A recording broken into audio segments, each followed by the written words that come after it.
Parade तो उनकी होनी चाहिए थे। निखिल वागळे, विश्वंभर चौधरी, असीम सरोदे यांच्यावर ज्या गुंडांनी हल्ला केला त्यांचं काय झालं?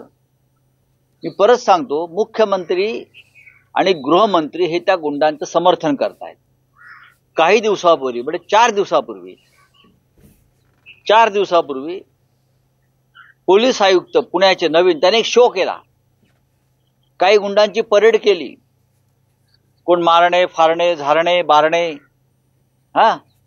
उनका परेड किया और बोला अब ये फोटो बिटो निकालना बंद करो सीएम के साथ, काढा।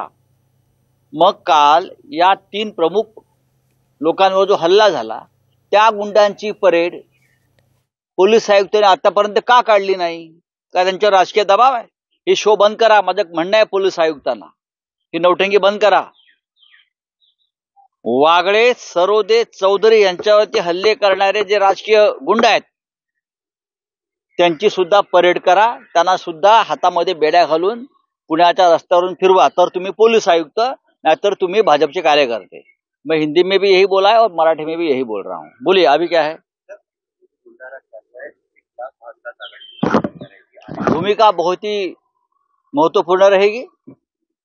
मैंने कहा ना कि हमारी बातचीत चल रही है कि हम पूरे महाराष्ट्र में किस प्रकार का संघर्ष और आंदोलन कर सकते हैं, पूरे महाराष्ट्र की बात मैं कर रहा हूं। बहुत से पर्याय है, क्या महाराष्ट्र बंद कर सकते हैं, क्या राजभवन पे या गृहमंत्री के निवास स्थान पर मोर्चा निकाल सकते हैं, या मुख्यमंत्री के निवास स्थान पर मोर्चा निकाल सकते हैं इस गुंडागिरी के विरुद्ध, क्या पूरे राज्यों में तहसील कार्यालय पर मोर्चा निकाल सकते हैं, उस बारे में चर्चा चल रही है। और जरूर जो यहाँ गुंडागर्दी चल रही है महाराष्ट्र में, उनके खिलाफ हमारी आवाज बुलंद होगी, हम सड़क पर उतरेंगे, जनता चुप नहीं बैठेगी। को लेकर अमित शाह ने बड़े स्टेटमेंट दिया है। समय पहले हमने देखा था कि श्रीमान बालासाहेब ठाकरे भी स्वागत करना चाहते थे, उद्धव जी ने भी बात की थी कि मॉडिफिकेशन चाहते थे। देखिए, जब ये कानून आ जाएगा उस पर चर्चा होगी। कानून तो आया है, चर्चा होगी। जो देश के हित में है, देश की सुरक्षा के हित में है, उस बारे में उद्धव जी ने अपनी भूमिका जब वो मुख्यमंत्री थे तो स्पष्ट किया है। उस बारे में अभी हम चर्चा नहीं करेंगे।